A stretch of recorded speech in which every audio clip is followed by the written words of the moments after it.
Zoe the fox had lived a solitary life at Tierart Wildlife Sanctuary for some 4 years. But one day in 2016, a fox who looked almost exactly like her came to stay. The new guest was called Frodo, and while staff at Tierart had intended to keep Zoe and Frodo apart for a short time, it seemed that their love knew no boundaries. Tierart is a sanctuary in Germany that helps to rehabilitate and care for a variety of animals.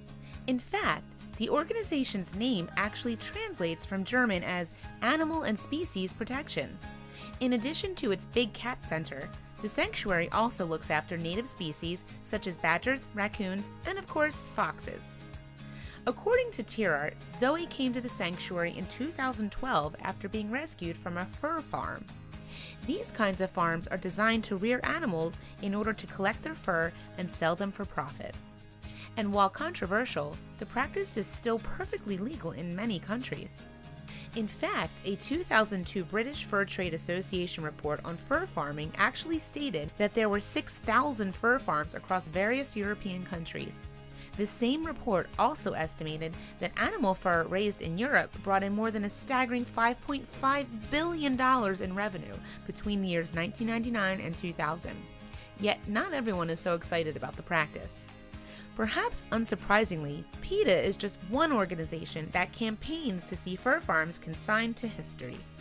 The nonprofit describes fur farms on its website as being dismal, often filthy places where thousands of animals are usually kept in wire cages for their entire lives.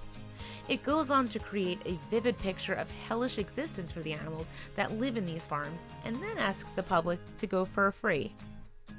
The specific conditions of the fur farm that Zoe the fox inhabited are, however, unknown, as are the details around her rescue.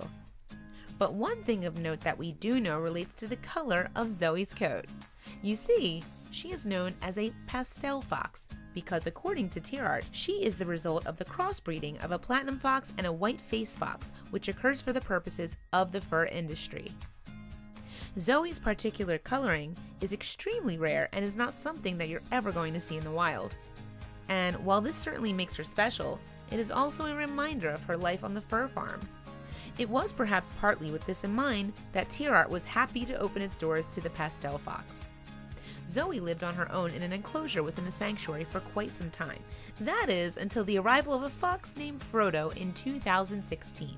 And the amazing thing about Frodo was that he too sported a pastel-colored coat, just like Zoe. Unlike Zoe, however, it seemed that Frodo was not once part of a fur farm. Instead, Tierart believes that he had been a privately owned pet. Unfortunately, there are still breeders on the internet who advertise pastel foxes as exotic pets. Tierart site manager Florian Iserio explained to the Dodo via a statement.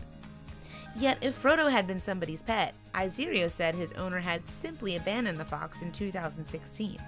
For it was during that summer that the animal was seen stalking people's houses and yards around the Donnersberg area of Germany.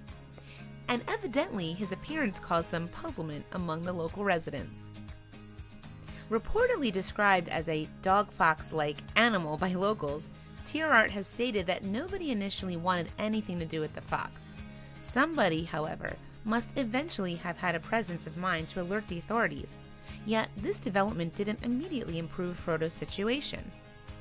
That's because it apparently only led to the first in a series of failed rescue attempts. In fact, Tierart revealed that a number of shelters or sanctuary tried to trap Frodo during this period, but none were successful, until the people of Wild Tierhilfe Kaiserslautern stepped up to the plate. Fortunately, this group was able to capture Frodo and get him off the streets. Tierart wrote that the fox was ravenous when he first was trapped, and so Wild Tierhilfe Kaiserslautern fed and nursed him back to health. Frodo was also given some veterinary aid before being homed at Tierart. Then, on August 25, 2016, Tierart used Facebook to welcome Frodo to the sanctuary. Interestingly, the caption explained that the fox wouldn't immediately be introduced to Tierart's other pastel fox, Zoe. In fact, it seemed that the plan had been to wait a few weeks before arranging a meeting between the pair. Although Tierart didn't say so explicitly, this might have been because foxes are territorial by nature. Foxes have been known to fight for territory, particularly if two males are trying to move in on a female. But whatever Tierart's initial plan had been, staff certainly didn't expect what happened next. You see, the day after Tierart placed Frodo in the enclosure next to Zoe's, staff found the two fox snuggled close together through the wires. And so it seemed inevitable that these two pastels would get along.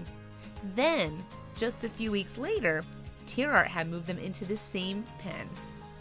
Apparently, the foxes have been the best of friends ever since. What are the odds that Zoe, a fox initially brought to Tierart from another country, and Frodo, a fox that was kept by humans and later abandoned, would find one another? Claire LaFrance of animal charity Four Paws USA asked the dodo. And as Zoe is apparently around 7 years old, while Frodo is a sprightly 4, that could very well be the case. After all, foxes in sanctuaries such as Tierart can reportedly live up to the grand old age of 14. There was more good news for Frodo and Zoe in July 2018 too. During that month, Tierart moved the pair out of the original enclosure and into a brand new one. So, not only do the couple have each other, but they also have a fresh new home to explore together. If you fancy visiting Frodo and Zoe though, be aware that their home is not a zoo or a wildlife park. In fact, guests can only visit Tierart during certain opening hours, and there must be a member of staff on hand to guide. For now then, these delightful photos will have to suffice.